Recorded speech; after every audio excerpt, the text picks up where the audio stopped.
Everyone. Hello, all my students. I am CS Shweta, and today we are starting with the revision of CS Executive, Module 1, SPIL, and chapter is Micro Small Medium Enterprises Act. Right so जैसे कि promise हुआ था कि हम लोग module 1 में SPIL को करेंगे रिविजन दिसंबर 2024 के लिए. So in this revision, you call it marathon, you call it anything, you give it any fancy name. But my motive with this revision is that you all should count on me when it comes to revision of SPIL. Right. अगर मैंने आपको ये चीज़ बोली है कि SPIL की revision खुद मत करो, मेरे साथ करना, just see the video and उसके बाद खुद राइटिंग प्रैक्टिस कर लोगे आप और आपको सब कुछ समझ में आएगा. So I am not taking revision कि मैं एकदम फास्ट ट्रैक ट्रेन की तरह बस जल्दी जल्दी बोल दूँ और आप कुछ सुन भी रहे हो, घबरा भी रहे हो, समझ कुछ आ रहा है, कुछ नहीं आ रहा, and even after watching the class you are like confused कि हमें सब कुछ अच्छे से तो नहीं हुआ. So instead of like 8 or 10, 9 hours, I am got video of each and every chapter of SPIL for December 24. Right? तो अभी कौन सा चैप्टर कर रहे हैं हम? MSME. इससे पहले के चैप्टर्स के वीडियोस भी अपलोड हो गए हैं. Go take the benefit of those videos, and I'll be glad if you'll get any benefit from those classes, right? So MSME के बारे में आज हमें बात करनी है. So we'll revise MSME. और आपको पता है, शायद कुछ बच्चे जो मुझसे पढ़ चुके हैं उनको पता है, जो नहीं पढ़े हैं उनको मैं बता दूं that I have a problem revision में भी. I take all the topics. हालांकि मैं बोलती हूँ बच्चों को I take important topics and you know, but I land up taking all the topics of the chapter. कहीं कुछ कहीं से ना आ जाए, I always have in my head कि मैं जो टॉपिक करा रही हूँ बच्चों को, वो मेरे ऊपर बेचारे एक भरोसा कर रहे हैं कि मैम ने रिविजन करा दी और बोल दिया कि बस मेरी वीडियो देखो और कुछ खुद मत पढ़ो. और बाय चांस कुछ ऐसा आ गया जो मैंने नहीं कराया, so I feel very bad about it. So everything is included about MSME. अभी क्योंकि MSME कर रहे हैं, so I am talking about MSME. Right. चलिए, let's start. So, Micro, Small and Medium Enterprises. Micro, Small, Medium Enterprises Act 2008 came into force on 2nd October 2006. So, ma'am, तुम्हें पता ही है, I always give a glimpse first and then we start with important topics. Revision में हम सारी चीज़ें जल्दी जल्दी of course बात करते हैं क्योंकि रिविजन है, पर जो टॉपिक इंपॉर्टेंट होगा उस पर I take a pause and then will explain. Right. Then definitions are provided under Section 2 of MSMED Act 2006. 2006 में ये एक्ट आया था, तो ये हमें काफ़ी नया सा एक्ट लगता है. MSME act, MSMED act, micro small medium enterprises development act 2006. MSME मतलब हमने हमेशा से सुना है कंपनी लॉ के बारे में. Being a company secretary, companies act is been very close to us and we have always heard कि कंपनी लॉ इंडियन इकोनॉमी में बहुत ज़्यादा कंट्रीब्यूट करता है. And companies, prosperity of companies and profit and growth of companies directly linked to economy of our country, right? But ये नहीं भूलना चाहिए कि MSME, micro small medium enterprises, also contribute to our GDP, also contribute to our exports, also contribute to our national income, right? So MSMEs are that important, right? तो अभी आगे का मैं आपको रटवा दूं, ये स्कीम है, वो स्कीम है, ये चीजें आपको पहले समझना चाहिए कि MSMED आप क्यों कर रहे हो. Micro small medium enterprises development act. Why are you doing this act? Firstly, being a company secretary, you should be aware about all kind of organisation and setting up of business में. ये भी एक chapter है MSME. And why MSME is like why there are so many schemes, why there are so many privileges, why government is so interested in the development of MSME. The major reason behind that, micro, small, medium enterprises also contribute to our country. In what way? मैंने आपको बता दिया, right? So establishment of national board for micro, small, medium enterprises. Why? This board is constituted by central government. Why this board is constituted? क्या इसका objective है और इस board में कितने लोग होते हैं, वो बात करेंगे. हालांकि इस बोर्ड का जो कॉन्स्टिट्यूशन है वो बड़ा कॉम्प्लेक्स है. सो प्लीज जितना आप रीड करेंगे उतना आपको बेहतर रहेगा. एंड इवन एग्जाम में अगर क्वेश्चन आना तो डायरेक्टली पूछ सकता है कि एमएसएमई के बोर्ड का कॉन्स्टिट्यूशन बताओ, which board manages MSME, which board formulate policies for MSME, state their constitution, कि उसमें कितने मेंबर्स हैं, क्या है, राइट। सो ये थोड़ा सा लर्निंग करने वाला पोर्शन है। Central government shell establish a board under section 3 of MSMED act known as national board for micro small medium enterprises. तो हमारा जो सेंट्रल गवर्नमेंट है वो बहुत ज़्यादा प्रोत्साहित करता है, बहुत ज़्यादा प्रमोट करता है एमएसएमई को। इंडिया के बाहर भी, इंटरनेशनली भी बहुत प्रमोट करा जाता है एमएसएमई को। क्यों, मैंने आपको बताया। अगर 2-3 रीज़न ऊपर ऊपर से समझने हैं तो national economy is the reason, growth, economical growth, then your GDP, your national income per capita income, import export, बहुत बेनिफिट्स है एमएसएमई के। तो गवर्नमेंट भी ऐसी चीज को और बढ़ाती है जिससे पूरे इकोनॉमी को बेनिफिट हो। तो बोर्ड एक कॉन्स्टिट्यूट करा गया सेंट्रल गवर्नमेंट द्वारा, क्या बोल रहे हैं, नेशनल बोर्ड। इनका हेड ऑफिस कहाँ है, दिल्ली में। Constitution of the board. The board shall consist of the following members. So this is like a glitch. ये थोड़ा सा difficult है to remember कि कितने member हैं, कौन-कौन से member होते हैं board के। Minister in charge of ministry or department of central government having administrative control over micro, small, medium enterprises, who shall be the ex officio chairperson of the board. तो ये जो board बनाया गया है, ठीक है, अभी इस board में कितने member हैं? पहली बात है बोर्ड का काम क्या है। Let's talk about the work, then you will be able to understand constitution even better. MSMED board जो सेक्शन 5 के अंदर उसके फंक्शंस बताए गए हैं, मेन फंक्शन क्या है इस बोर्ड के। They examine the factors affecting the promotion development of micro small medium enterprises. ये जो बोर्ड है, बोर्ड में कौन है, who all are in board, the members। तो ये मेंबर्स जो जिसका कॉम्बिनेशन हम बोल रहे हैं board, central board, central government द्वारा बनाया गया नेशनल बोर्ड। अब ये बोर्ड का फंक्शन क्या है, ये बोर्ड किस लिए बनाया गया है, एमएसएमई के लिए। तो डेफिनेटली उन्हीं की डेवलपमेंट और उन्हीं के लिए, उनके प्रमोशन और डेवलपमेंट के लिए फॉर्मुलेट करेगा policies. So they see all the factors that are affecting the promotion and development of MSME, right, and review their policies programmes of central government in regarding facilitating the promotion and development. तो ये board बनाया गया कि भाई जितनी भी MSME है हमारे कंट्री में, आप उनको प्रमोट करिए, बढ़ाइए, डेवलप करिए, उनसे रिलेटेड पॉलिसी और प्रोग्राम्स बनाइए। To make recommendation of matters relating to promotion and development of MSME. तो जितने भी गवर्नमेंट को, अब गवर्नमेंट पॉलिसीज बना रहे हैं, गवर्नमेंट पास कर रहे हैं रूल्स, तो उनको एडवाइस कौन करेगा, नेशनल बोर्ड। ठीक है, तो ये बोर्ड जो बनाया गया है, ये बोर्ड का जो एक और अनदर फंक्शन है सेक्शन 5 में, वो क्या है कि ये रिकमेंडेशन देता है गवर्नमेंट को, एडवाइस करता है गवर्नमेंट को कि कैसे फंड्स का इस्तेमाल करा जाए जो एमएसएमई को बढ़ा सके हमारे देश में, राइट। तो अभी ये 3 ब्रॉड फंक्शन है, मतलब अगर मैं इन तीनों का एक निचोड़ समराइज करूं तो इसका फंक्शन है बोर्ड का कि ये पूरे तरीके से प्रमोशन एंड डेवलपमेंट में काम कर रहा है, किसके, माइक्रो स्मॉल मीडियम एंटरप्राइजेस के। सो अब इस बोर्ड में कौन कौन है, ठीक है। अब मैंने आपको पहले फंक्शन क्यों कराए, आपको जब समझ में आएगा कि ये क्या काम कर रहा है तो आपको कोरिलेट हो पाएगा कि ये इंसान क्यों इसमें एक्स ऑफिशियो मेंबर है, या ये इंसान क्यों ही मेंबर है इस बोर्ड का, राइट। तो minister in charge of ministry और department of central government having administrative control. तो जिस मिनिस्ट्री या डिपार्टमेंट का, सेंट्रल गवर्नमेंट की जिस मिनिस्ट्री और डिपार्टमेंट का एडमिनिस्ट्रेटिव कंट्रोल है, administrative means that is related to management और डिसीजन मेकिंग कंट्रोल है एमएसएमई को लेके, उसके मिनिस्टर इंचार्ज को क्या बनाया जाएगा, एक्स ऑफिशियो चेयरपर्सन इस बोर्ड का, ठीक है। Who is always going to keep an eye on the board कि बोर्ड क्या कर रहा है, कुछ गलत पॉलिसीज तो नहीं बना रहा है, कुछ ऐसा तो नहीं कर रहा है जो आपका थ्रेटन करे नेशनल इकोनॉमी को। तो मिनिस्टर इंचार्ज, वो मिनिस्टर जो सेंट्रल गवर्नमेंट के डिपार्टमेंट या मिनिस्ट्री जो एडमिनिस्ट्रेटिव काम देख रही है एमएसएमई का, उनका एक्स ऑफिशियो चेयरपर्सन की तरह बनेगा, बोर्ड का एक्स ऑफिशियो चेयरपर्सन की तरह एक्ट करेगा।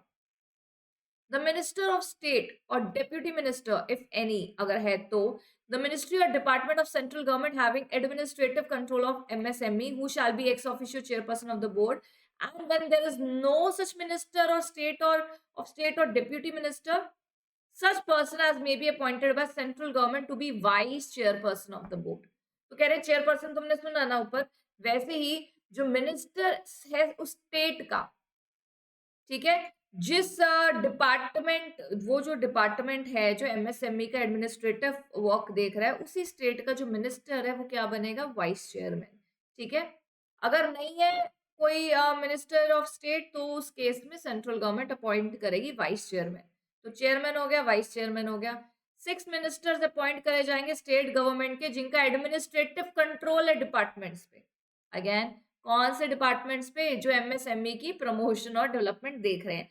तो 6 मिनिस्टर ऐसे स्टेट गवर्नमेंट के, उस स्टेट गवर्नमेंट के जिसका एडमिनिस्ट्रेटिव कंट्रोल है एमएसएमई पे।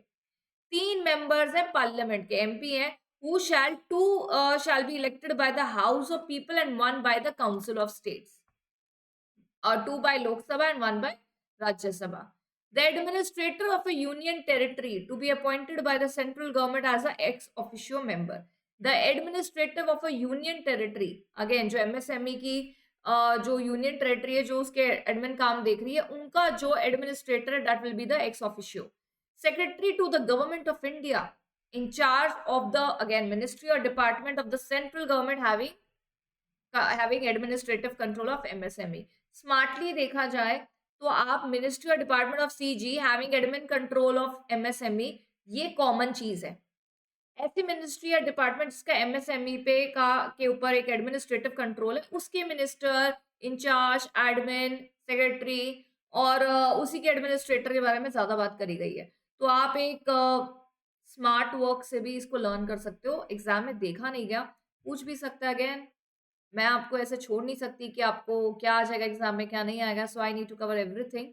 4 secretaries to the government of India to represent the ministries of, again, central government dealing with commerce, industry, finance, food processing.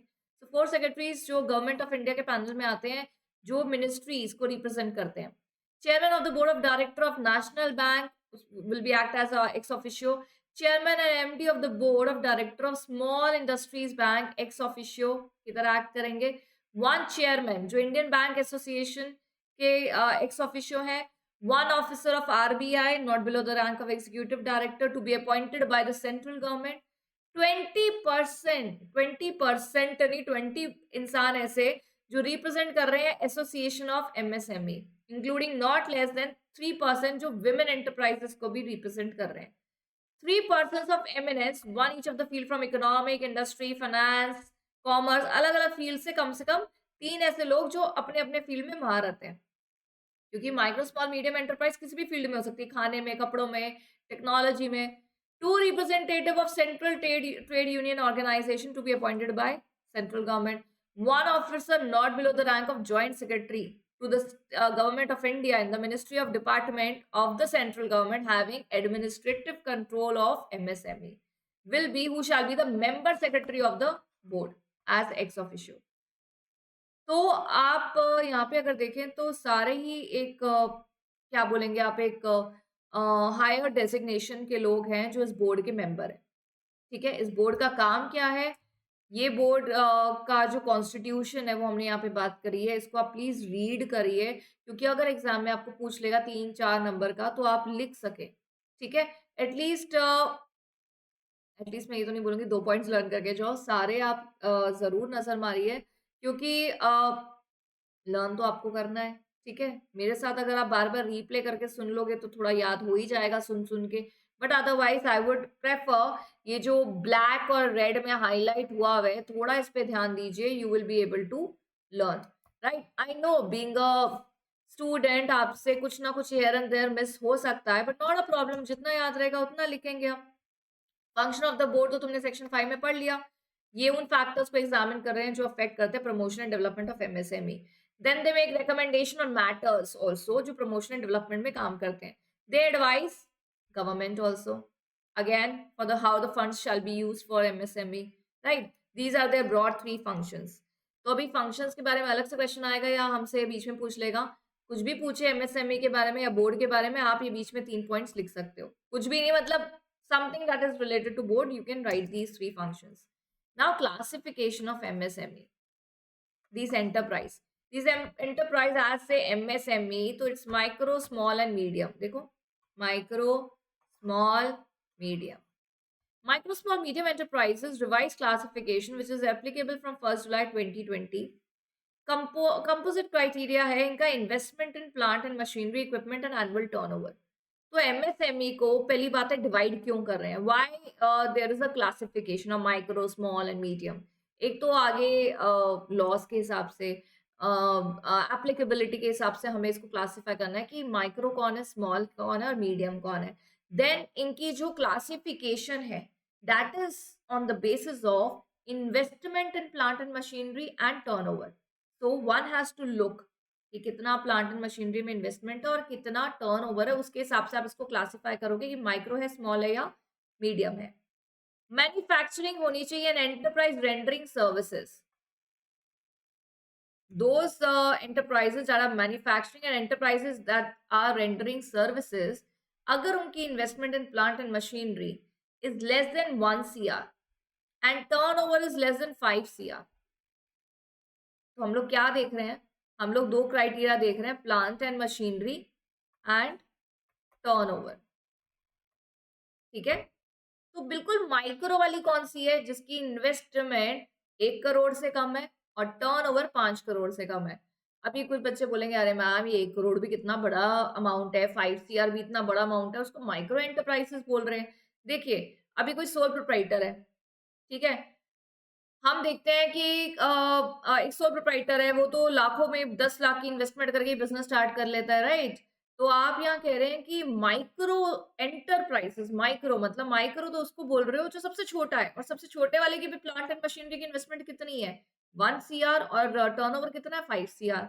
तो ये इटसेल्फ में बड़े नंबर है, पर ये एंटरप्राइजेस के बारे में बात हो रही है। देखो एंटरप्राइजेस क्या होता है, जो मैन्युफैक्चरिंग में होता है, ठीक है, प्रोडक्शन मैन्युफैक्चरिंग में होते हैं। तो इनके में क्या चाहिए होता है, इनके में प्रोडक्शन करने के लिए मशीन्स चाहिए होता है, राइट। सो इनका investment is always higher, it's a fixed asset, and investment is always on a higher side. In fact, even in the micro enterprise the investment is up to 1 cr and turnover 5 cr. So if it is the case, then it will be called as a micro enterprise.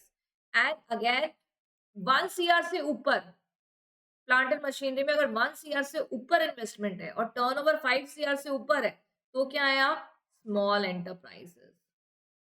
1 CR से ऊपर, 5 CR से ऊपर है अगर आपका turnover, तो you are small enterprises.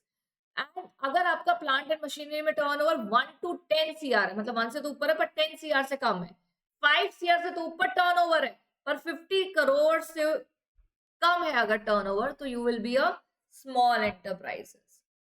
आपको पता है एक मेरे एक स्टूडेंट थी, आई रिमेम्बर, बड़ी पहले मैं उसको एमएसएमई करा रही थी। She asked me a question, she said ma'am मैं ना बड़ी कंफ्यूज हो जाती हूँ कि मीडियम बड़ा होता है या स्मॉल बड़ा होता है।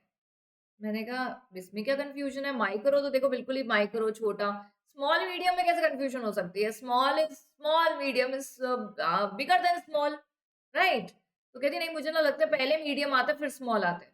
आई होप ऐसे कंफ्यूजन आपको नहीं है, पहले माइक्रो ही आता है, M then medium and then sorry MSME, right. तो ऐसे ही याद रख लो, मैंने उसको कहा भाई तुम एक्ट का नाम याद रख लो, वैसे ही याद हो जाएगा, micro, small and medium. So micro is plant and machinery का कितना है, less than 1 CR. Then small का प्लांट एंड मशीनरी का जरा इन्वेस्टमेंट देखो कितना है, 1 CR to 5 CR, oh sorry 10 CR, sorry sorry sorry, 1 CR to 10 CR. बच्चे कह रहे हैं आपकी आवाज सुन के हमें याद हो रहा है, प्लीज गलत मत बोलो, गलत बोल दोगे तो वही याद हो जाएगा। 1 करोड़ से 10 करोड़ की इन्वेस्टमेंट है तो स्मॉल एंटरप्राइजेस, और अगर इन्वेस्टमेंट 10 करोड़ से ऊपर है और 50 करोड़ तक इन्वेस्टमेंट है, इट्स अ मीडियम एंटरप्राइज। ठीक है, तो प्लांट एंड मशीनरी का हम कहाँ देख रहे हैं, 3 पार्ट्स में डिवाइड है, 1 CR up to 1 CR to 10 CR, 10 CR to 50 CR, right. अब आ जाओ टर्नओवर, टर्नओवर भी 3 पार्ट्स में डिवाइड है, वही micro, small, medium. Up to 5 CR, 5 CR to 50 CR, 50 CR to 250 CR, up to 5 CR, 5 to 50, ठीक है, and 50 to 250 CR is your medium enterprise. तो यहाँ पे ये देखो, ये तो याद करना पड़ेगा, वही बात है, आप जितना सुनोगे, बार बार रिवाइंड करके सुनो और अपने आंखें बंद करके अच्छे से अपने आप को बताओ, plant and machinery and turnover, right. अभी क्या आ गया है, इसको इनडायरेक्ट क्वेश्चन में भी पूछ सकता है, कॉम्प्रिहेंशन जो आजकल आते हैं आईसीएसआई में, वैसा भी आ सकता है आपके सामने। So you should remember classification of enterprises, MSME, right? चलिए, मेमोरेंडम ऑफ MSME. चलो मेमोरेंडम करने से पहले एक अपने आप से मैं क्वेश्चन पूछती हूँ. Plant and machinery turnover up to 1 CR, 1 CR to 10 CR, 10 CR to 50 CR, then up to 5 CR, 5 CR to 50 CR, 50 CR to 250 CR, right? 1 to 10, 10 to 50, and कहाँ चला गया? Turnover is up to 5, 5 to 50, 50 to 250. तो ये अपने भी आप बना लेंगे तो आपको याद आएगा. ये तो माइक्रो ही है, ये स्मॉल है, ये मीडियम है. ठीक है, तो प्लीज याद रखिए, एक दो बार लिखेंगे याद हो जाएगा.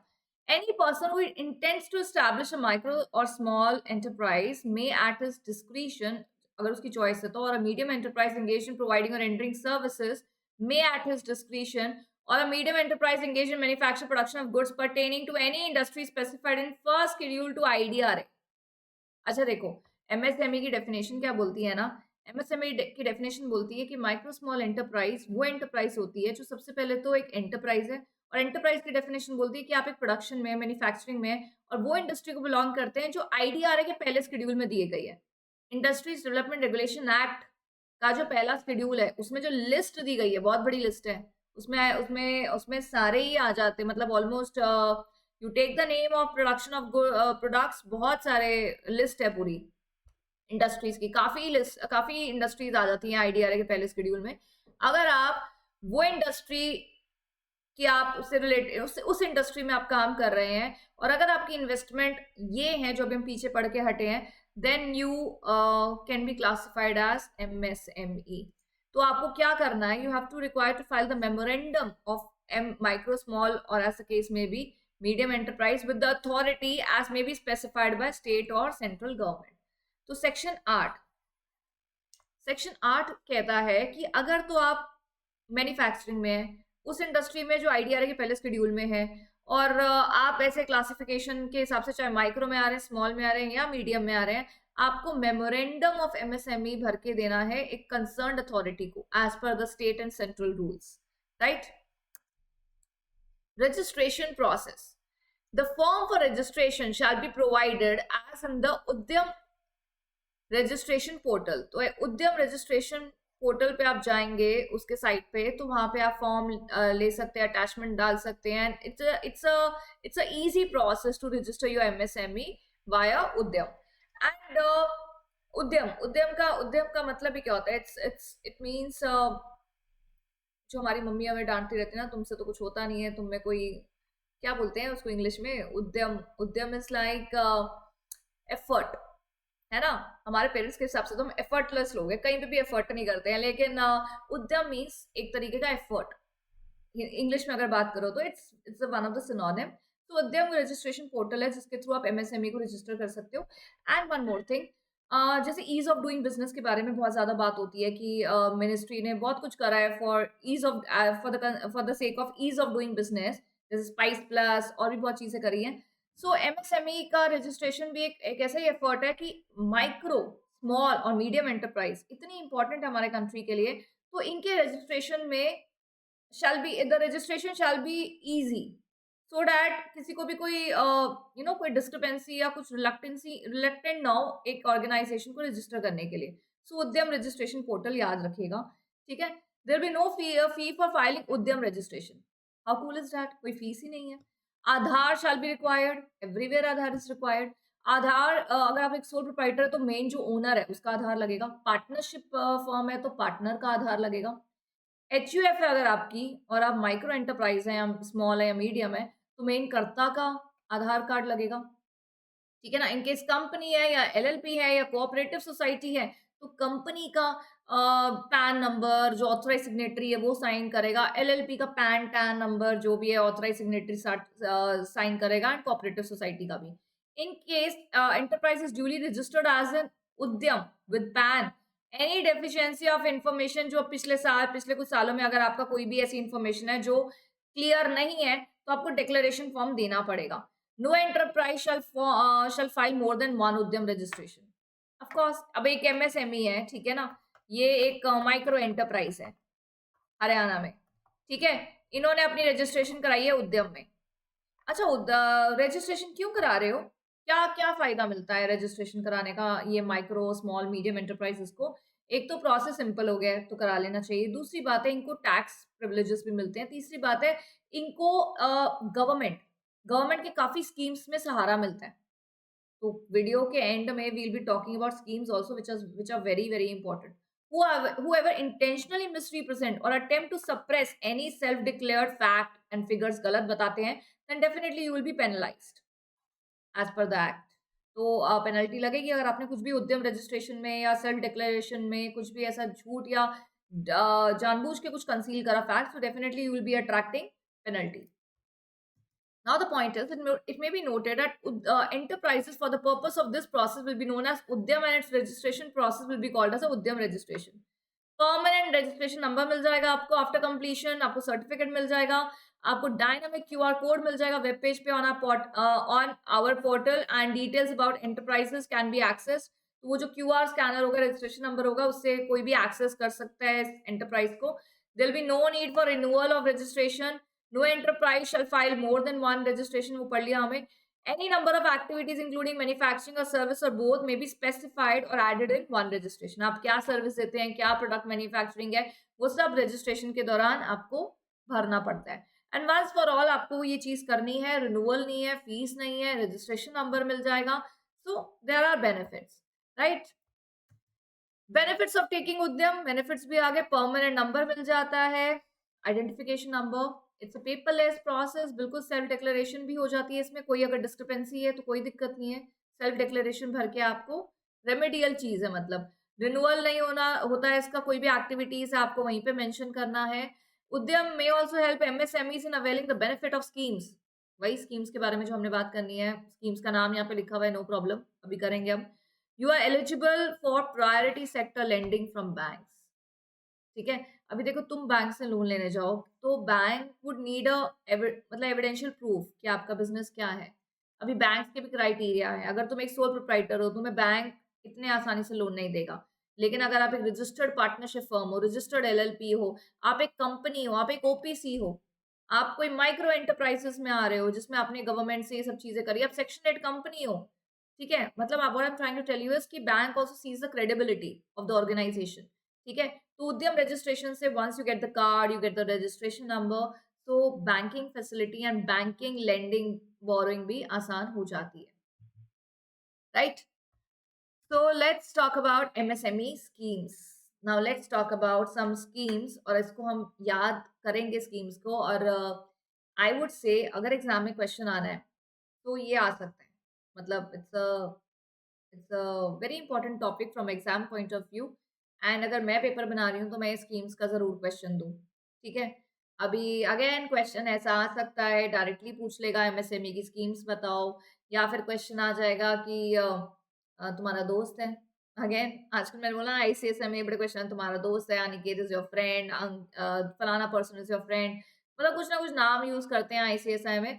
एंड आ सकता है ऐसा क्वेश्चन कि आपका कोई दोस्त है, आप उसको बेनिफिट बताइए कि क्या क्या स्कीम्स है, उसको लीगल एडवाइस दीजिए.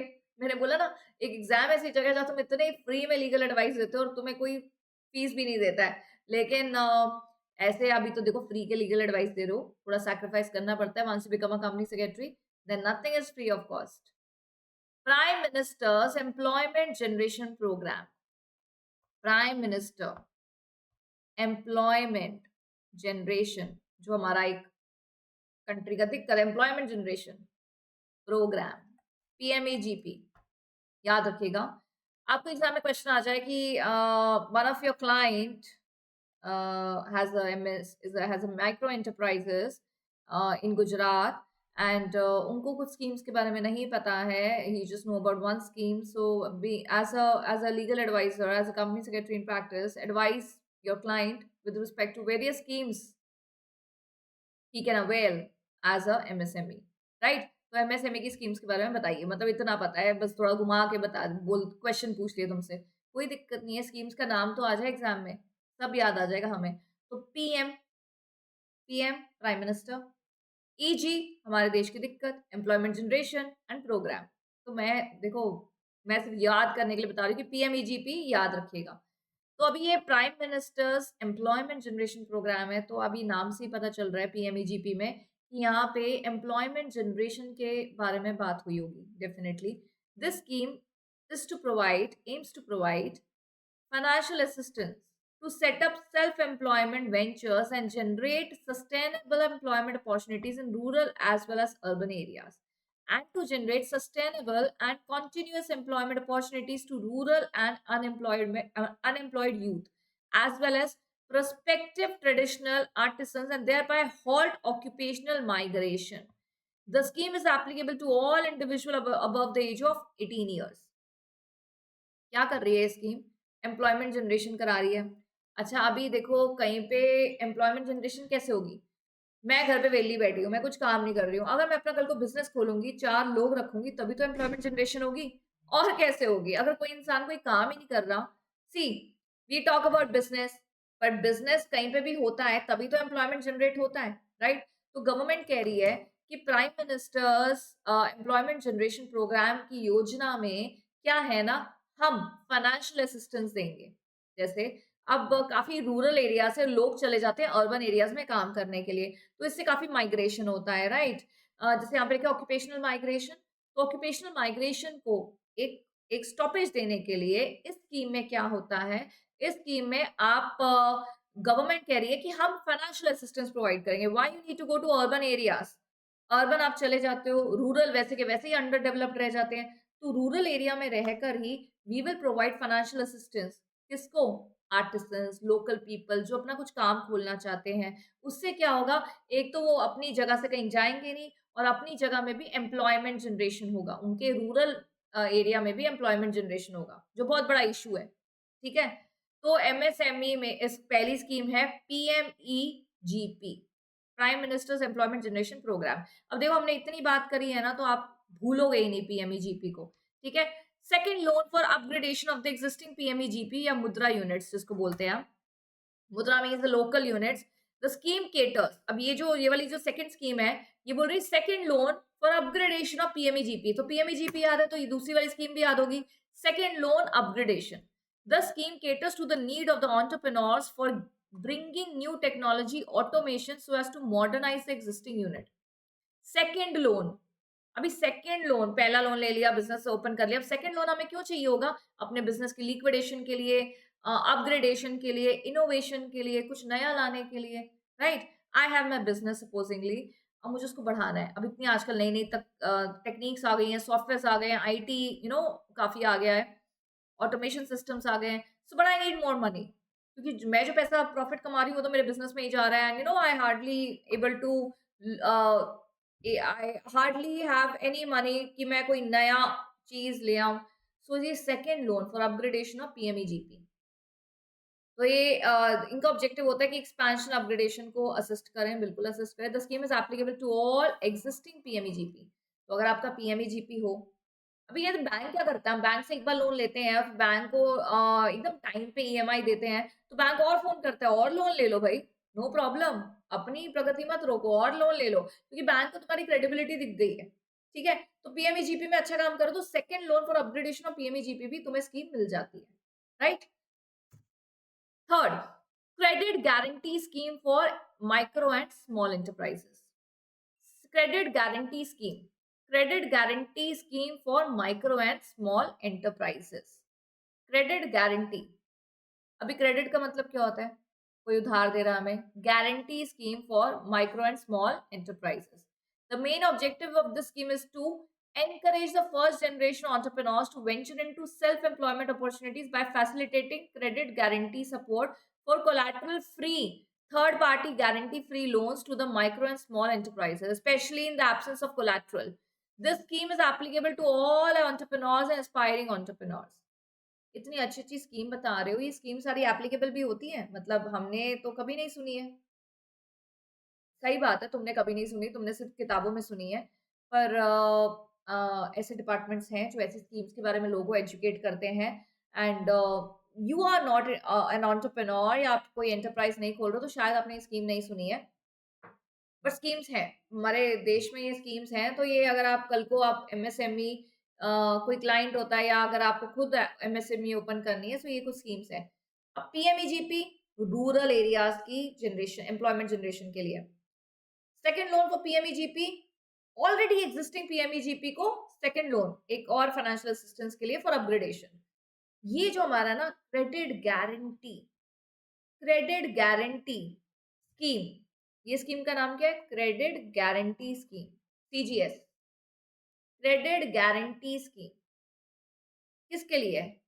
For credit guarantee scheme. अच्छा, जीटी को देखो गारंटी बना दिया है, guarantee scheme, CGT, guarantee CGT for medium small enterprises. वैसे देखो हमें एक्रोनिम से कोई लेना देना नहीं, credit guarantee scheme for micro and small enterprises, ठीक है? अब यहाँ पे क्या है ना, देखो मीडियम थोड़ी और बड़ी फॉर्म में आ जाती है, तो उसके लिए नहीं बोल रहा, लेकिन यहाँ पे कह रहा है कि अगर आप एक माइक्रो एंटरप्राइज हो, आप एक स्मॉल एंटरप्राइज हो, ठीक है? आपको पास कोलैटरल कुछ रखने के लिए नहीं है। अब जैसे आप हो, अगर मैं आपकी बात करूँ, अब आप बोलो कि मैम मेरे पास ना एक बिज़नेस आइडिया है, पर मेरे पास पैसा नहीं है। तो मैं कहूँगी जाओ बैंक जाके पैसा ले लो, बैंक तुम्हें लोन दे देगा। अब आप कहोगे मैम बैंक हमें क्यों ही लोन देगा? हमारे नाम पे कुछ किया ही नहीं हमारे पेरेंट्स ने, सब कुछ उनके नाम पर ही है, घर, गाड़ी, कोई प्लॉट, कोई ज़मीन, सब मम्मी-पापा के नाम पे है। आज हमें पता चला कि हम हमारा नाम तो सिर्फ़ हमारे एग्ज़ाम्स तक सीमित है, इसके अलावा हमारे हमारे नाम पे कुछ भी नहीं है, तो हम क्या ही कोलैटरल रखेंगे, ठीक है? अभी तो हम कंपनी सेक्रेटरी भी नहीं बने, अगर हम प्रोफ़ेशनल बन जाते, तो हमें उस बेसिस पे लोन मिल जाता, तो हमें लोन कैसे मिलेगा? तो ये कुछ स्कीम्स होती हैं जिसमें आप अप्लाई करके अपना बिज़नेस आइडिया देखो यहाँ तो बड़े आसानी से लिख दिया कि फर्स्ट जनरेशन को बिना किसी कोलैटरल के आराम से लोन मिल जाएगा, गवर्नमेंट क्रेडिट फैसिलिटी दे देगी गारंटी के बेसिस पे। ठीक है? तो it's a credit guarantee scheme. So credit की आपको गारंटी चाहिए होगी किसी थर्ड पर्सन की, जैसे मैं जाके बोल दूँ कि देखो मैं सीएस हूँ, मेरे स्टूडेंट को चाहिए सो गिव देम लोन, तो किसी थर्ड पर्सन के कहने पे बिना कोलैटरल के भी लोन मिल जाता है। तो बोलने में तो बड़ी अच्छी लग रही है स्कीम, बट डेफिनिटली इसमें आपको अपना आइडिया सबमिट करना पड़ता है, बहुत थोड़ी फॉर्मेलिटीज़ होती हैं, करनी पड़ती हैं एंड देन ग्रांट, अगर आप यू लकी इनफ तो ग्रांट हो जाती है स्कीम में, ठीक है? तो जैसे होता है ना, एक इंसान बोलता है कि भई मेरे पास अच्छा आइडिया, बस मुझे एक पैसा चाहिए and then I can show my talent. So these schemes can really help you in. तो पहले हमने बात करी पीएमईजीपी, फिर हमने बात करी क्या बात करी हमने? क्या बात करी हमने? Second loan of PMEGP. ये एक्जिस्टिंग पीएमईजीपी को मिलता है, ये इंडिविजुअल अबव 18 इयर्स को मिलता है। सी वाला जो credit guarantee for small micro small enterprise MSc, not ME, क्योंकि मीडियम एंटरप्राइज थोड़ी बड़े में आ जाती है, तो ये विदाउट कोलैटरल आपको लोन मिल जाता है, राइट? तो यहाँ हम बोलेंगे जिन फर्स्ट जनरेशन, जिनके पास कोई आइडिया है। Micro and Small Enterprises Cluster Development Program MSc CDP scheme.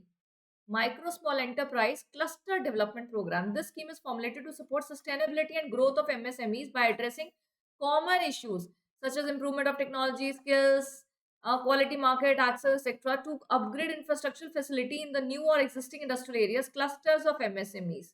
Its main objective is to common facility center for testing, training, raw material depot, effluent treatment, complementing production process, promoting green sustainable manufacturing technology.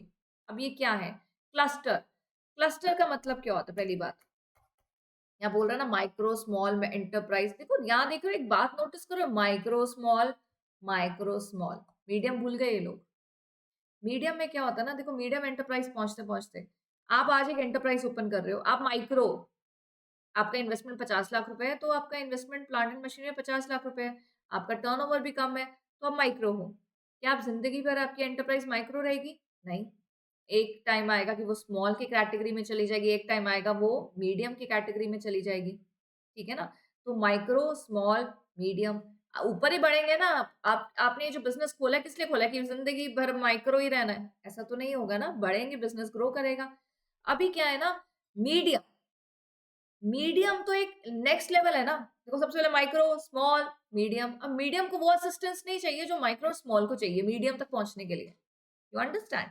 सो अभी ये वाला scheme भी micro small enterprises के लिए है and the scheme is cluster development programme. तो ये scheme किसके लिए? Micro small enterprise, MSC. Scheme का नाम क्या है? CDP, cluster development programme. Now what is this cluster means? Cluster means group. मेरी भी माइक्रो एंटरप्राइज, तुम्हारी भी माइक्रो एंटरप्राइज। अब माइक्रो माइक्रो एंटरप्राइजेस में क्या प्रॉब्लम होता है ना, ये बेचारे बड़ी बड़ी मशीनें तो खरीद लेते हैं जिसकी करोड़ों की इन्वेस्टमेंट है, वो तो आपने देख लिया प्लांट एंड मशीनरी की इन्वेस्टमेंट। पर ना इनका ना एक अपग्रेडेशन, इनका market access, advertising programmes, promotion programme, training programmes और अब बोलो रिसोर्स एलोकेशन, रिसोर्स प्रोक्योरमेंट, मतलब रिसोर्सेस लेना, खरीदना, ये सब चीजें ना, टेस्टिंग प्रोग्राम, लैब्स, ये सब चीज़ों के लिए ना एक्सेसिबिलिटी बड़ी कम होती है। ये छोटी एंटरप्राइजेज़ होती हैं। अगेन ये मत सोचना मैम छोटी कैसे बोल रहे हो, करोड़ों की इन्वेस्टमेंट है। करोड़ों की इन्वेस्टमेंट ज़रूर है। पर अब एक बात बताओ, मैं वाटर प्लांट लगाऊँ, उसकी 1.5-2 करोड़ रुपए इन्वेस्टमेंट है। प्लांट लगाया हुआ है, अब मैं सारा पानी पी लूँगी क्या वाटर प्लांट लगा के? उसको आगे जाना होगा। अभी मेरे पास कोई प्रॉफिट नहीं है, मेरे पास सारा पैसा लग गया है इस प्लांट एंड मशीनरी में, राइट? माइक्रो एंटरप्राइज हूँ मैं, प्रॉफिट का कुछ पता नहीं, क्योंकि अभी ये प्लांट लगाया मैंने, प्लांट लगाया, प्रोडक्शन होगा, पानी, उसका लाइसेंस, बड़ी चीज़ें हो जाती हैं, ठीक है? So these enterprises have huge investment in their plant and machinery but at the same time they need a push and वो गवर्नमेंट इन स्कीम्स के थ्रू इनको पुश दे रही है, सो दैट ये एंटरप्राइज ज़्यादा अच्छे से प्रॉस्पर कर सके हमारे कंट्री में। सो यहाँ पे क्लस्टर डेवलपमेंट प्रोग्राम में क्या है कि क्लस्टर्स जो भी ग्रुप ऑफ माइक्रो एंटरप्राइजेज़ हैं या स्मॉल एंटरप्राइजेज़ हैं, इनके ग्रुप्स को गवर्नमेंट अलग-अलग जगह पे अपने फैसिलिटी सेंटर्स खोलकर इनको क्या दे रही है? सर्विसेज़ दे रही है। सो दैट इनको किसी प्रकार की गलती ना कोई भी दिक्कत ना आ सके, इनको बोलते हैं कॉमन फैसिलिटी सेंटर्स।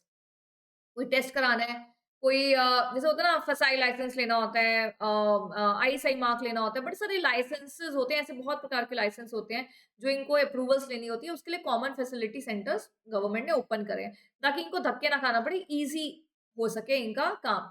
गवर्नमेंट क्यों ईज़ी कर रही है? मैंने आपको बताया शुरू में कि माइक्रो स्मॉल एंटरप्राइजेज़ का भी बड़ा, मीडियम एंटरप्राइजेज़ का भी बड़ा योगदान है हमारे देश में, ठीक है? तो हमने 4 स्कीम्स तो कर ली A B C D. E, scheme of fund for regeneration of traditional industry, SFURTI. अभी जैसे तुम स्फूर्ति में आ जाओ, पढ़ने के एग्जाम आ रहे हैं, तो स्फूर्ति में क्या कर रहे हैं? स्कीम, एस पे तो स्कीम है, फंड फॉर, फंड मतलब फंड को एफयू ले लिया इन्होंने, fund for regeneration of traditional industries.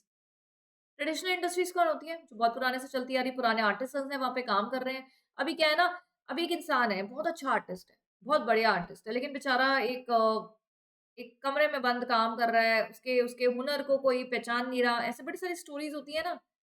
तो मेन ऑब्जेक्टिव क्या है स्फूर्ति का? To organise traditional industries and artisans into collectives by increasing production and value addition to make products competitive and to promote traditional sectors and increase income of artisans.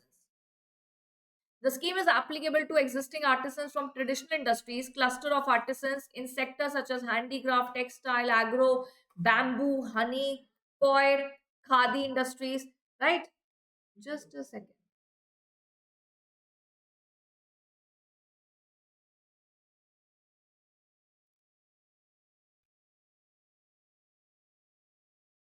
ठीक है, coir industries, khadi etcetera.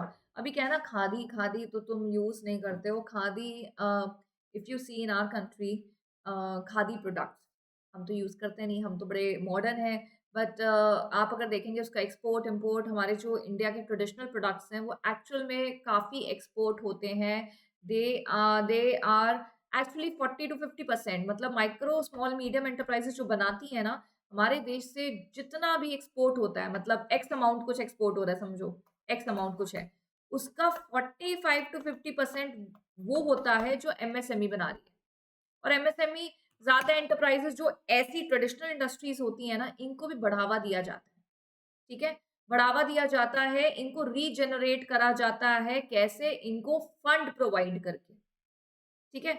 The scheme aims towards assistance and support to traditional industry artisans and to provide them sustainable employment through hard intervention, setting up physical infrastructure, soft intervention and skill development. कितनी कितनी बढ़िया बात बोली गई है scheme में। ये scheme है एस पूर्ति। एस पूर्ति स्कीम को हम याद रखेंगे। ये स्कीम बात कर रही है स्कीम फॉर फंड। फंड किस लिए? रीजनरेट करने के लिए। किसको? ट्रेडिशनल इंडस्ट्रीज को। क्यों? क्या रीजनरेट, और क्यों रीजनरेट करना है?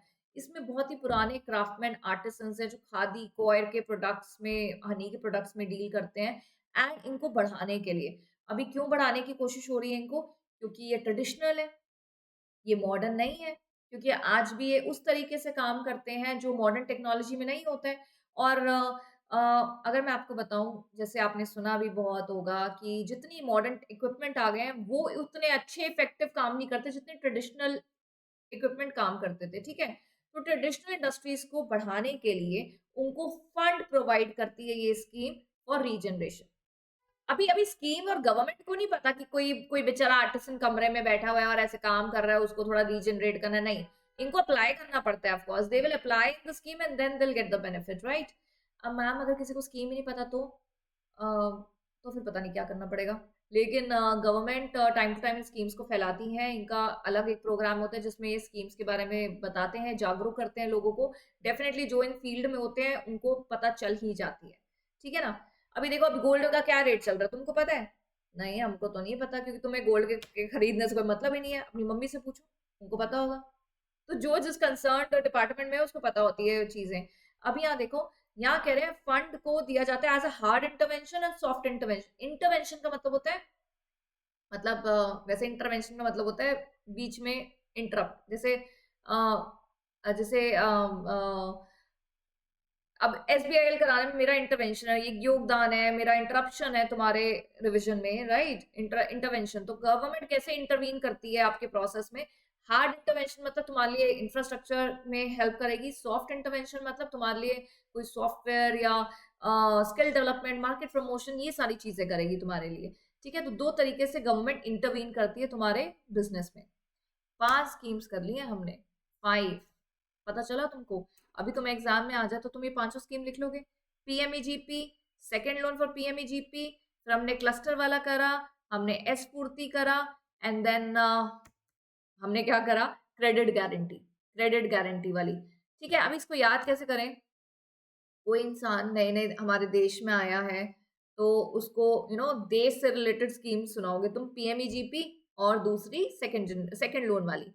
फिर तुम उसको बताओगे कि देखो भाई, तुम तो अभी हमारे देश में आए हो, तो तुम्हारे पास तो कुछ भी कोलैटरल रखने के लिए नहीं है, कोई प्रॉब्लम नहीं है, मैं तुम्हारा गारंटर बन जा गारंटी दे दूंगा।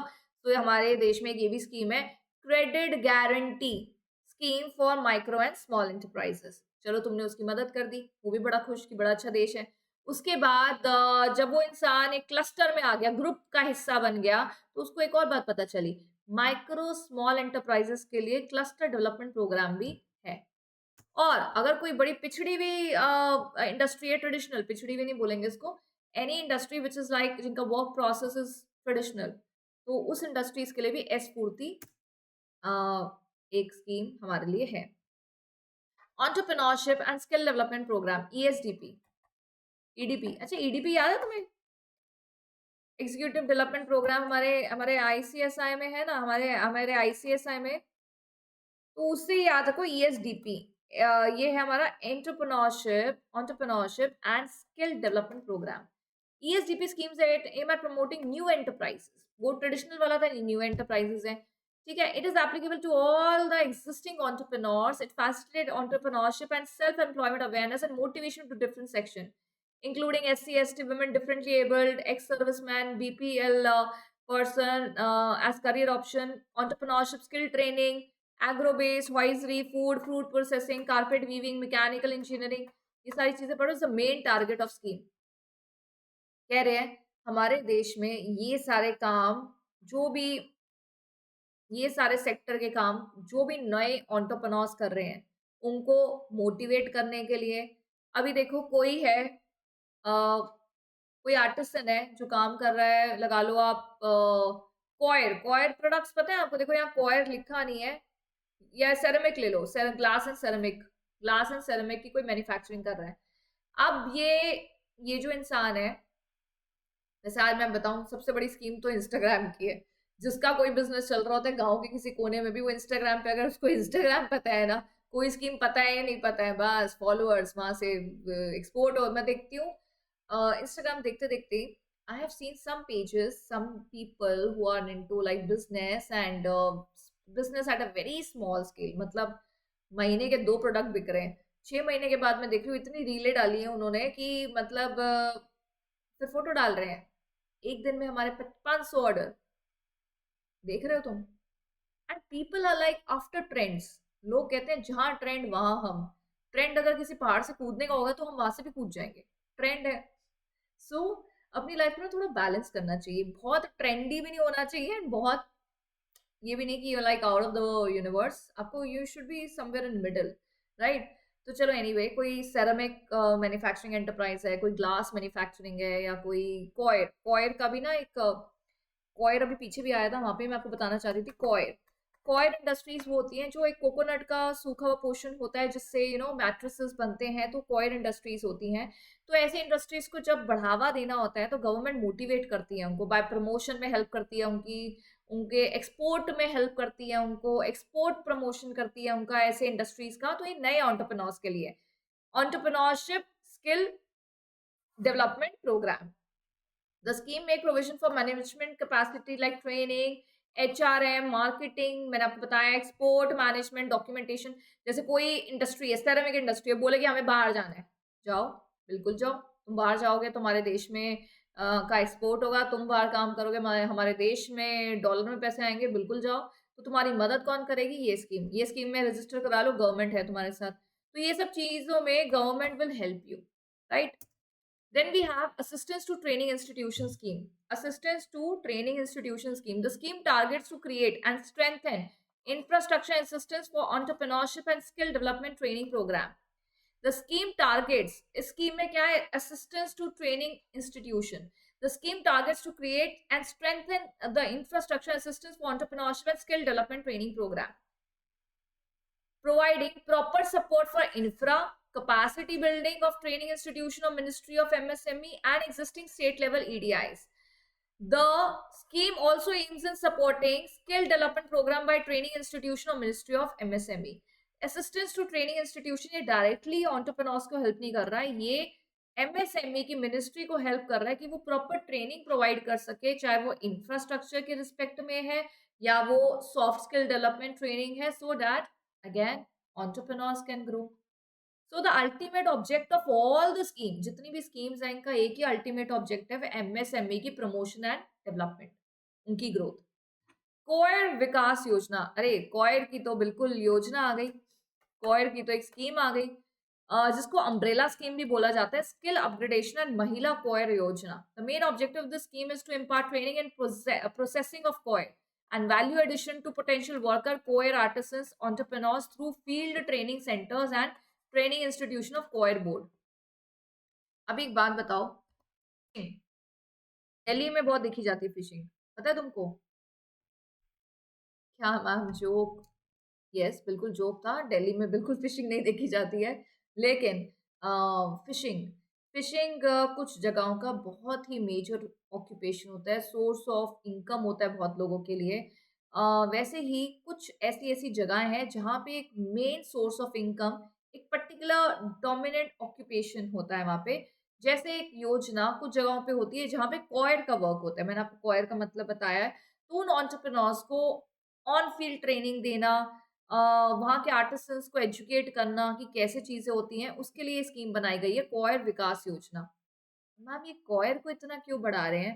क्योंकि कहने को एक कॉयर है, सूखा नारियल का आपने जो सुना, लेकिन इसके इसके जो आर्टिसंस हैं, इसके जो क्या बोलेंगे आप, जो एंड प्रोडक्ट्स हैं, they are very much, they have a very big contribution in exports, right. The scheme aims to provide self-employment opportunities to rural artisans, including women artisans in regions processing coconut husk। भाई जो मैंने आपको बताया, coconut का जो सूखा portion होता है, जिसको हस्क बोलते हैं, कोकोनट हस्क, उससे कॉयर बना के मेट्रिसेस और बहुत चीजें बनती हैं। It is applicable to aspiring those entrepreneurs. मतलब अभी मैं आपको बोलूं कि ये बिजनेस स्टार्ट कर लो, तुम कहोगे ये क्या बेकार चीज है मैम, हमें कोई मतलब, हमें कुछ पता नहीं है, लेकिन गवर्नमेंट कहती है कि भाई कुछ ऐसी चीजें भी होती हैं जो हमारे देश के बाहर बहुत ज़्यादा यूज़ होती हैं और एक्सपोर्ट में बहुत कंट्रीब्यूट है। तो उनके पर्सोनल को ट्रेनिंग देना, वर्कशॉप, सेमिनार्स, अवेयरनेस प्रोग्राम्स रखना, कंडक्टिंग एक्सपोज़र टूर्स कि आप बाहर जाइए, इसको प्रमोट करिए। गवर्नमेंट थोड़ी ना जाएगी, गवर्नमेंट कहेगी भई तुम आर्टिसंस को मदद कर सकते हैं हम कि तुम बाहर जाओ और इन चीज़ों को प्रमोट करो। तुम प्रमोट करोगे तो तुम्हारे साथ हमारा भी कल्याण होगा, देश का कल्याण होगा, right? Procurement and marketing support scheme, तो ये नाम से ही बता रही है, ये स्कीम ऐसी है जो एमएसएमई को प्रमोशन, नेशनल और इंटरनेशनल ट्रेड फेयर्स जो होते हैं वहां पे हेल्प करता है। बड़ी बार किसी नेशनल ट्रेड फेयर, मतलब मुझे याद है कि एक ट्रेड फेयर पे एक दिल्ली में बहुत इंटरनेशनल ट्रेड फेयर होता था, वहां पे एमएसएमई का जरूर स्टॉल होता, जरूर एक पूरा वो होता था, क्या बोलते हैं उसको, स्टॉल नहीं बोलेंगे, इट्स नॉट अ स्टॉल, कोई छोटा सा स्टॉल थोड़ी ना खाने का। मैं भूल गई, एक पूरा हॉल होता है जो सिर्फ एमएसएमई का है और वो मुझे बड़ा अच्छा लगता था। मुझे तो पहले लगता था अरे ये ना लोकल आर्टिसन है तो चीज़ें सस्ती होंगी, बट बड़ी महँगी होती थी। वो कोकोनट से ये बनाया हुआ एंड बड़ी सारी चीज़ें, they are because they are handmade, so they are very exclusive and they are very beautiful, but at the same time they are costly. तो एमएसएमई का मुझे याद है। तो procurement and marketing scheme government देती है लोकल आर्टिसंस को for the promotion in their trade fairs and expos and packaging and marketing, import export policy. अब कोई आर्टिसन है, वो एक गाँव में बैठा है, मतलब एंटरप्राइज़ है उनकी, लेकिन they don't know how to go international level, तो government is going to help. International cooperation scheme, this scheme aims at building MSMEs for entering export market. अब देख रहे हो कितना एक्सपोर्ट एक्सपोर्ट सुन रहे हो? मैंने शुरू में तुमको बताया था कि एमएसएमई का एक्सपोर्ट में बहुत कंट्रीब्यूशन है। अगर कोई चीज़ 1 करोड़ है, 50 लाख तो सिर्फ एमएसएमई का कंट्रीब्यूशन जा रहा है एक्सपोर्ट में, तो सोचो कितनी बड़ी बात है। Buyer seller meets abroad as well as providing them actionable market intelligence, reimbursement of various costs in export goods services. The scheme provide opportunities to MSME to continuously update themselves to meet challenges with respect to technology, demand, emergence in new markets. तो international cooperation policy scheme, अभी देखो तुम्हें तुम्हारा suppose कोई manufacturing production है और तुम्हें बोला जाए तुम्हें देश के बाहर लंदन में जाके इसका प्रचार करना है, तो यहीं डर जाओगे। तुम कहोगे हमसे यहाँ पास में तो जाया नहीं जा रहा, हम लंदन कैसे जाके इसका प्रचार करेंगे? So in that case if you know about these schemes and government may help you for all the, they can give you all the corporate assistance, financial assistance and marketing assistance कि आप बाहर जाके भी इसका international प्रचार कर सके।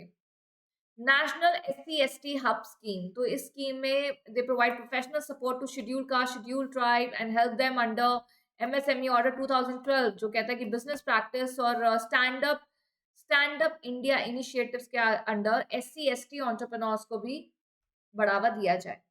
A scheme for promotion of innovation, rural industries and entrepreneurship, Aspire. A scheme for a scheme for promotion of innovation of rural industries and entrepreneurship, Aspire. देखो कितना बढ़िया एक्रोनिम है, इसको आप याद कर सकते हो। देखो मुझे नहीं लगता कि अलग से कोई एक स्कीम के बारे में तुम्हें पूछेगा, पर हाँ, right a short note on 3 scheme का नाम दे दिया, तीनों के बारे में आपको लिखना है, तो आपको स्कीम्स का देखो नाम से तो पता चल ही जाएगा कि ये स्कीम किसके बारे में है, उतना तो हमने करा। लेकिन अगर एक जनरल ओपन क्वेश्चन आ जाए कि स्कीम्स के बारे में बताइए एमएसएमई की, तो आई वुड सजेस्ट कि आप कम से कम 4-5 स्कीम्स तो याद करके जाएँ। Main objective is to set up network of livelihood of business incubation centers, predominantly rural undeserved areas. अभी incubators कौन होते हैं? जो आपके बिजनेस आइडिया को बिजनेस का रूप देते हैं, मतलब दे हेल्प यू कि आइडिया को कैसे एग्जीक्यूट करा जाए, सो दे आर इंक्यूबेटर। तो इंक्यूबेशन सेंटर बनाए गए हर जगह ताकि रूरल इंडस्ट्रीज और एंटरप्रेन्योर्स को बढ़ावा मिल सके, ठीक है, जहाँ पे उनको नहीं पता कि कैसे बढ़ना है। They are like non profit private institution, academic institution, ministry, state government के अंडर गवर्नमेंट बनाती है, सो अलग अलग जगहों पे, ताकि रूरल एंटरप्रेन्योर्स को पता चल सके कि okay this is also a method of marketing. अभी कोई इंसान है बहुत अच्छा काम करता है, उसको भी इंस्टाग्राम नहीं पता, वैसे मुझे लगता है मेरे से ज्यादा इंस्टाग्राम तो मेरी हाउस हेल्प को पता है। वो मुझे एक बार कहती है, पता नहीं शुरू-शुरू में जब मैंने इंस्टाग्राम बनाया था, तो मैंने उसको बोला, मैंने कहा ये कोई भी फॉलोअर बन जाता है। तो उसने पता मुझे क्या बोला? लॉक लगा लो ना प्रोफाइल पे। मैंने कहा अच्छा ऐसा भी हो जाता है, मुझे तो लग बड़ी पहले की बात है, अब तो पता है। तो मैंने कहा अच्छा ऐसा भी हो जाता है? कहती हाँ, हाँ, लॉक लग जाता है, फिर उसके बाद आप जिसको चाहोगे वही आपको फ़ॉलो कर पाएगा। मैंने कहा अच्छा ऐसा भी है, ऐसा भी है। उस दिन मुझे लगा था कि बस मैं बहुत ज़्यादा पीछे चल रही हूँ ज़िंदगी में। Credit guarantee scheme for subordinate debt. तो credit guarantee scheme for subordinate for stressed MSMEs. Government कह रही है स्ट्रेस मत लो एमएसएमई, हम हैं तुम्हारे साथ। अगर तुम स्ट्रेस में हो तो हम we will give you assistance. कैसी असिस्टेंट? क्रेडिट गारंटी स्कीम देंगे हम तुमको और subordinate debt. The main objective of the scheme is to provide subordinate debt. Subordinate debt will provide a substantial help in sustaining and reviving MSMEs, which will have either become non-profit, non-performing asset or are on the brink of becoming non-performing asset. अभी देखो कोई MSME है, losses में चल रही है, उनका इतना नुकसान हो गया, करोड़ों की इन्वेस्टमेंट कर दी प्लांट मशीनरी में, पर कुछ भी प्रॉफिटेबल नहीं हो पा रहा। They can apply for this scheme wherein the government is going to help them by giving subordinate debt as a scheme for subordinate debt कि हम आपको promoters may infuse this amount in MSME as equity and thereby enhance the liquidity and maintain the debt equity ratio. Debt बढ़ता जा रहा है, savings है नहीं, तो आप सोचो कितनी ब्लंडर सिचुएशन है। Your debt is increasing and debt equity ratio में इतना गैप है। वैसे हमने अपने रेशियोज में अगर आप फाइनेंशियल अकाउंट्स में जाएंगे तो 2:1 बोला जाता है, date equity ratio is the best. लेकिन अगर डेट बढ़ जाए, इक्विटी का कम हो जाए तो it's not a viable situation, right? तो यहाँ बोल रहा है कि इसमें ऐसा पैसे इन्फ्यूज करती है गवर्नमेंट की जो डेट इक्विटी रेशियो है वो मेंटेन हो जाए, लिक्विडिटी आ जाए। लिक्विडिटी अभी आपको पता नहीं है, आपने शायद कभी मास्टर्स आप करें कॉमर्स में या एमबीए करें, आपको जरूर पढ़ाया जाएगा कि बिजनेसेस की स्टेबिलिटी जो होती है ना, they are very much dependent on the money flow. अभी आज पैसा आ रहा है, मैं काम कर रही हूँ, 2 महीने मेरा कोई भी मेरा कुछ भी और जो भी मैं बिजनेस कर रही हूँ उसमें कुछ भी बिका नहीं है, ठीक है, कुछ बिका ही नहीं है या कुछ प्रॉफिट नहीं हुआ, तो आप सोचो कि मैं अपनी सेविंग्स को यूज करूंगी क्योंकि सर पे बिजनेस के ओवरहेड्स तो होते ही हैं। लिक्विडिटी एक बार बिजनेस की डिस्टर्ब हो जाती है तो चाहे जितना भी अच्छा आइडिया हो, कितना भी अच्छा बिजनेस हो, it goes down. So as a stressed MSMEs के लिए भी एक क्रेडिट गारंटी स्कीम है फॉर सबऑर्डिनेट डेट, ठीक है।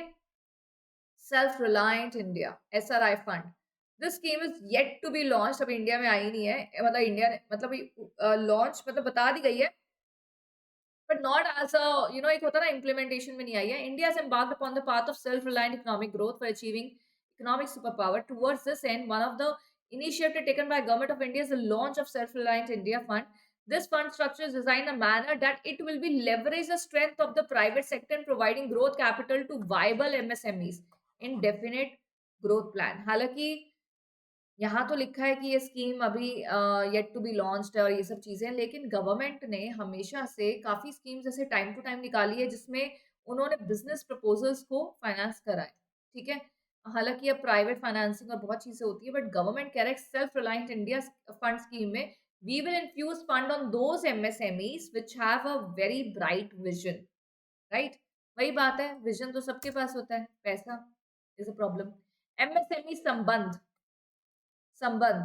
तो इसमें गवर्नमेंट कहती है हमारे तुम्हारे से संबंध अच्छे हैं, हम ही तुम्हारे गुड्स खरीद लेंगे। ठीक है, तुम टेंशन मत लो एमएसएमई, बस एमएसएमई को दुःख नहीं होना चाहिए। एमएसएमई संबंध portal is launched at the public procurement portal whose main objective is to monitor the implementation of public procurement from MSME by central public sector enterprises. तो जितनी भी सीपीएससीज हैं, सेंट्रल पब्लिक सेक्टर एंटरप्राइजेस हैं, वो किससे सामान खरीद रही हैं, ये देखना है कि सेंट्रल एंटरप्राइजेस खुद पब्लिक एंटरप्राइज एमएसएमई से ही प्रोक्योर करे ताकि उनका, आप समझ रहे हो, जैसे मैं गवर्नमेंट स्कीम में हूँ, संबंध स्कीम में, एंड गवर्नमेंट मुझसे ही सामान खरीद रही है तो मेरा एमएसएमई ग्रो करेगा ना इन अ वे। ऐसा ही नहीं कुछ भी सामान खरीद रही है, बट गवर्नमेंट और वर्क में भी तो कितना सामान चाहिए होता है ना, कॉन्ट्रैक्ट्स होते हैं गवर्नमेंट के। Public procurement policy for MSME order 2012 mandated every central ministry department कि ये public sector unit shall set an annual goal for procurement, खरीद लेना सामान खरीदना किससे, एमएससी सेक्टर से, at the beginning of the year with the objective of achieving an overall procurement goal of minimum 25% of total purchase। जितना भी आप purchase करो 25% किससे करोगे, MSc. out of total 25% target of annual procurement, 4% is exclusively reserved for MSCs owned by SC ST and 3% women entrepreneur से खरीदोगे, ठीक है। तो 25% में से 3% तो बिल्कुल ही जो SC ST की माइक्रो स्मॉल एंटरप्राइज है उनसे खरीदोगे, और 2% विमेन 3% विमेन एंटरप्रेन्योर जो है उनसे आप खरीदेंगे। तो इससे भी काफी सपोर्ट मिल जाते हैं माइक्रो स्मॉल एंटरप्राइजेस को। Reference to MSC facilitation council. अब यहाँ आ जाती है कलेश की बात कि जब लड़ाइयाँ होती हैं, कुछ भी ऐसा सेलर होता है, पैसा नहीं मिला, माइक्रो एंटरप्राइज को गुड्स बेचे थे, पैसा नहीं आया, etcetera, then they refer to facilitation council. Section 18 बोलता है any party to a dispute may with regard to any amount due to him make reference to MSC facilitation council. On receipt of reference the council, या तो वो खुद ही conciliation करेंगे, देखो इसमें conciliation और आर्बिट्रेशन की बात हुई है, तो MSC फैसिलिटेशन काउंसिल कह रहा है कि हमारे पास अगर कोई कंप्लेन आती है सेलर की, या कोई भी ऐसा क्रेडिटर आता है जो बोलता है मैंने पैसा लेना है MSC से, और MSC भी थोड़ी दिक्कत में चल रही है, you can come to facilitation council. Facilitation council खुद ही क्या कराएगा, conciliation.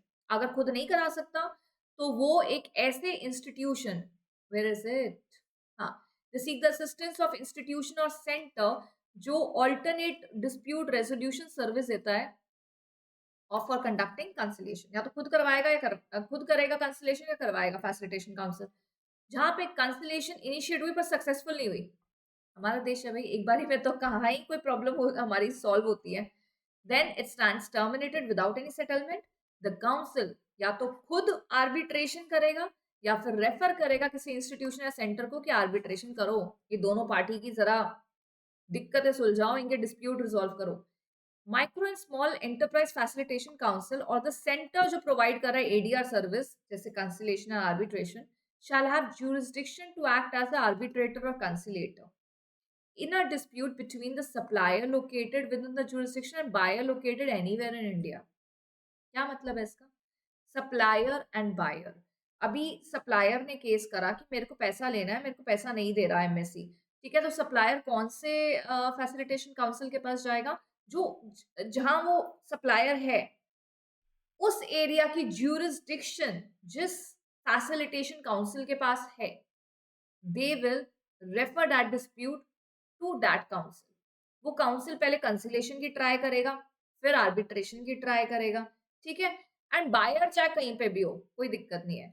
Every reference shall be decided within a period of 90 days from the date of reference. तो 90 दिनों में ये चीज रिजॉल्व हो जानी चाहिए, ऐसा नहीं कि आप डेढ़ 2 साल हो गए आपका ये रेजोल्यूशन ही नहीं आया। सेक्शन 90 स्टेट्स दैट, ठीक है, अब 2 स्लाइड रह गई हमारी। सेक्शन 19 बोलता है कि देखिए, जब भी no application for setting aside any decree award और any order made either by council itself और बाय इंस्टीट्यूशन और बाय सेंटर जो ADR सर्विस दे रहा है, which reference is made by the council shall be entertained by any court unless the appellant, not being a supplier, has deposited 75% of amount in terms of decree award or as the case may be। What does that mean? अभी किसी supplier ने council में case करा, council में मतलब refer करा कि facilitation council में कि मुझे पैसा नहीं मिल रहा है। अभी फैसिलिटेशन काउंसिल ने फैसला निकाला, लेकिन जो MSME थी जिसने पैसा देना था उसको मंजूर नहीं आई कोई बात, वो कोर्ट चले गए रेफर करने। कोर्ट कहेगा हम तब तक तुम्हारा केस नहीं लेंगे जब तक तुम 75% अमाउंट कम से कम डिपॉजिट ना कर दो, ठीक है। उसके बाद देखेंगे composition of MSME facilitation council, इसमें है कौन? Micro Small Enterprise Facilitation Council consists of not less than 3 but more than 5 members to be appointed from among the following categories। 3 और 5 के बीच में members होते हैं कौन कौन? Director of Industries, किसी भी नाम से बुलाइए, not below the rank of Director in Department of State Government having administrative control। अब देखो यहाँ पे जब हम बोर्ड के कॉन्स्टिट्यूशन की बात कर रहे थे तो क्या आ रहा था?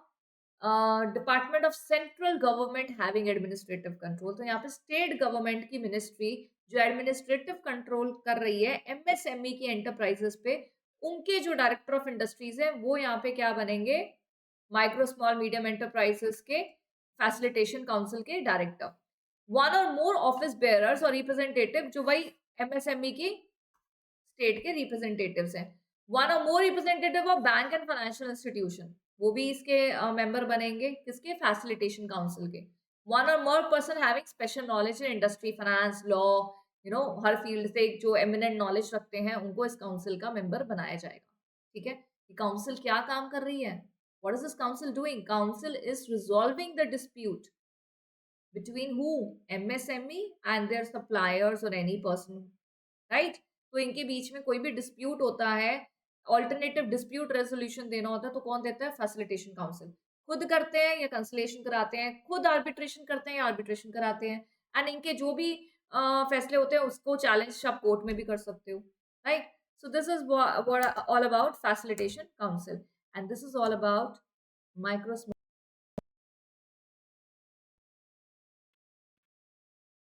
आपने ये रिविजन कर आपने जहाँ आप किताबों में अपने आप को एकदम एनग्रॉस करके पूरा अपने आप को इन्वॉल्व करके थोड़े 2 पेजेस के बाद बोर हो जाओगे, बट अगर आप ये वीडियो देखते हुए साथ में रिविजन करोगे, so that will become very easy for you, right? I'm sure it will become very easy for you, right, students?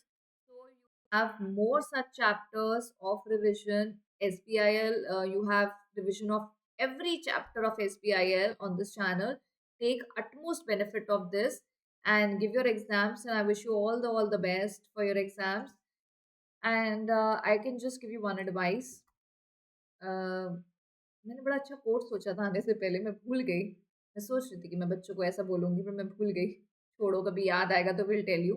But फिर भी one thing I would like to address is stay calm. Okay, stay calm, that's it. अब आप तो जैसे बहुत संत थे, तो मेरी बात करो तो मैं भी बिल्कुल संत नहीं थी। मेरे भी एग्ज़ाम्स आते थे, एग्ज़ामिनेशन हॉल में पहुँचते तो मुझे बहुत डर लग जाता था। तो डराने के पीछे मेरा सबसे बड़ा हाथ मेरी मम्मी का होता था, क्योंकि एग्ज़ाम मेरे होते थे, रोना उनको आ जाता था। तो पता नहीं क्यों, मुझे आज तक समझ नहीं आया, और मुझे और गुस्सा आता था कि प्लीज़ काम मी डाउन ना, आई एम ऑलरेडी स्ट्रेस्ड। पर मेरे पापा बस मुझे काम डाउन करते, तो बोलते थे, "पेपर ही तो है, क्या हो जाएगा? फेल ही होगी ना, कोई प्रॉब्लम नहीं है, 6 महीने बाद दोबारा दे देना।" तो वो मुझे स्कूल से लेके मेरे जितने भी एग्ज़ाम होते थे, हर जगह वही मुझे ड्रॉप करते थे और हर जगह यही बोलते थे। तो यूज्ड टू टेल मी कि एग्ज़ाम ही तो है। कुछ नहीं होता, मैं लेने आऊँगा, उसके बाद खाने चलेंगे कहीं पे। मुझे ना वो बहुत रिलैक्स करते थे, and I literally used to feel very calm after listening to him कि okay, yes, you are right. He always used to tell me कि life is not ending here, that's not a full stop, you just giving exam, नहीं होगा तो दोबारा दे देंगे ना, take a chill. तो मुझे बहुत, मेरी मम्मी ये नहीं कहती थी कि फर्स्ट आओ, लेकिन वो ना ऐसे वो खुद ही डिप्रेशन में चली जाती थी कि मेरी बेटी पढ़ रही है, मेरी बेटी बेचारी कमरे से नहीं निकली, मेरी बेटी बेचारी, तो वो ना हाय बेचारी करते करते ही ना वो भी एक डिप्रेशन में चली जाती थी। तो my dad used to be very relax, and इसलिए आपको भी बहुत काम डाउन रहना चाहिए, ठीक है? तो stay calm, and I am sure if you will be able to face anxiety and you know अपने आप को कंट्रोल कर लेंगे, इमोशनली इंटेलिजेंट बन जाएंगे, that means to control your emotions perfectly, then definitely you know everything. अपने retrieval mode को activate करो, सब सुना हुआ है, बस उसको रिट्रीव करना होता है एग्जाम में, और कुछ नहीं करना होता, और लिखना भी होता है। रिट्रीव कर लोगे तो लिख भी लोगे, right? So I'll see you in the next video with new chapters. Till then, please study properly. You just have some time, and give your best. Use maximum potential of your efforts, right? Chaliye, so I'll see you in the next class. Thank you so much.